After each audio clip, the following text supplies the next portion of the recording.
વિવિધ ઓનલાઈન કંપનીઓ દ્વારા કોમ્પ્યુટર અને તેની સાથે સંલગ્ન ચીજવસ્તુઓનું સસ્તા ભાવે ઓનલાઈન વેચાણ કરવામાં આવતા કોમ્પ્યુટરનું વેચાણ કરતા વેપારીઓના ધંધાને ઘણી મોટી અસર થઈ છે।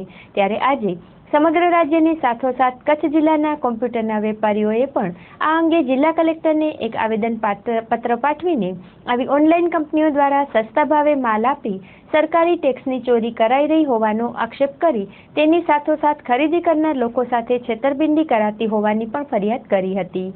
એસોસિએશન ઓફ ભુજ કોમ્પ્યુટર ડીલર્સના નેજા હેઠળ અપાયેલ આ આવેદનપત્રમાં જણાવ્યા પ્રમાણે હાલમાં ગુજરાતમાં હજારો લોકો કોમ્પ્યુટરના વેચાણ માટે દુકાનો ખોલી વ્યાપાર કરી રહ્યા છે અને રોજી મેળવી રહ્યા છે। ત્યારે હાલમાં કેટલીક ઓનલાઈન કંપનીઓ દ્વારા ખરીદ કિંમત કરતાં પણ 25 થી 30% ઓછા ભાવે કોમ્પ્યુટર વેચવામાં આવી રહ્યા છે અને તેના કારણે આવી કંપનીઓ ટેક્સની ચોરી કરી રહી હોવાની શંકા જાય છે, જેની તપાસ જરૂરી છે। તે ઉપરાંત ગ્રાહક જ્યારે કોઈ વસ્તુ મંગાવે ત્યારે અનેક વખત તેણે જે ભાવે ખરીદી કરી હોય તેના કરતાં વધારે ભાવના બિલો પણ આવી કંપનીઓ દ્વારા અપાતા હોવાની પણ રજૂઆત કરાઈ છે અને આ પ્રકારે વ્યાપાર કરતી કંપનીઓના કારણે કોમ્પ્યુટરનો વેપાર કરતા વેપારીઓના ધંધા પર મોટી અસર થયેલ હોવાની રજૂઆત કરી આ અંગે યોગ્ય તપાસ કરવા અનુરોધ કરવામાં આવેલ છે। આ અંગે ભુજના કોમ્પ્યુટર એસોસિએશનના અગ્રણીએ ચંચળ ન્યૂઝ સાથે વાત કરી હતી। આજનો મેઇન ઉદ્દેશ્ય અમારો છે ઓનલાઈન ખરીદને વિરોધમાં જે પ્રદર્શન કરી રહ્યા છે, ઓનલાઈન ખરીદના વિરોધમાં પ્રદર્શન કરી રહ્યા છે। આના ઘણા બધા મુદ્દાઓ છે, ઘણી બધી આની અંદર પ્રોબ્લેમ છુપાયેલા છે, જે આની અંદર આજ ખાસ કરીને અમારો વિરોધ કરવાના અમારા કસ્ટમરો માટે કરીને છે। કેમ કે બધાને કસ્ટમરોને એવું હોય છે કે ઓનલાઈન ખરીદી બહુ સસ્તી હોય છે। હકીકતે ઓનલાઈન ખરીદી સસ્તી નથી હોતી, મેન્યુફેક્ચરિંગ જે કાંઈ થતું હોય બધાની કોસ્ટ સેમ જ થતી હોય છે।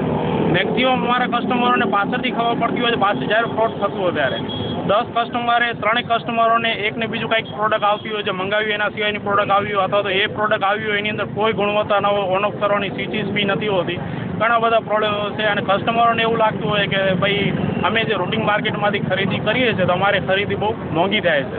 હવે ઓનલાઈન ખરીદીની અંદર કોઈ જાતનો સપોર્ટ હોતો નથી, કોઈ વોરંટી સપોર્ટ હોતો નથી, પ્લસ આની અંદર ગુજરાત ગવર્મેન્ટને પણ આની અંદર બહુ મોટામાં મોટી વેટની નુકસાની છે, જે વેટના એના કારણેથી ખરીદી એ લોકોને સસ્તી હોય છે। કોઈ પણ ખરીદીની અંદર કોઈ પાકું બિલ આવતું નથી હોતું અને પ્લસ વેટની પણ કોઈ ઉલ્લેખ થતો હોતો નથી। દાખલા તરીકે 10 કસ્ટમરે 3 કસ્ટમરોને જો એકને બીજી પ્રોડક્ટ અપાવી દેવામાં આવતી હોય તો 30 થી 35% ખરીદી ઓટોમેટિકલી ડાઉન જતી રહે છે। તો આના કારણે બધાને એવું થતું હોય કે સસ્તું હોય છે, 3 કસ્ટમર નુકસાની થતું હતું એ હાઇલાઇટ થતી હોતી નથી। તો આજથી તમે આ મીડિયા કર્મીઓ બહુ અમને સપોર્ટ આપે, એના મીડિયા કર્મીના માધ્યમથી હું ખાસ બધા કસ્ટમરને સાવચેત કરવા માગું છું કે ઓનલાઈન ખરીદીની અંદર કોઈ સસ્તું હોવાનું મેઇન મુખ્ય અંદર ગુણવત્તાનો પ્રોબ્લેમ હોય છે। ઘણી બધી કમ્પ્યુટર પાર્ટ્સની અંદર જે મંગાવે એના સિવાયના જૂના પાર્ટ્સ પણ હોય છે। ઘણી બધી પ્રોડક્ટો ઘણા બધા ન્યૂઝની અંદર પણ કહેવામાં આવતું ભાઈ મંગાવ્યો મોબાઈલ હતો પણ એની અંદર સાબુનું કંઈક નીકળ્યું છે, ઘણી બધી માર્કેટની અંદર ચર્ચાઓ થતી હોય છે।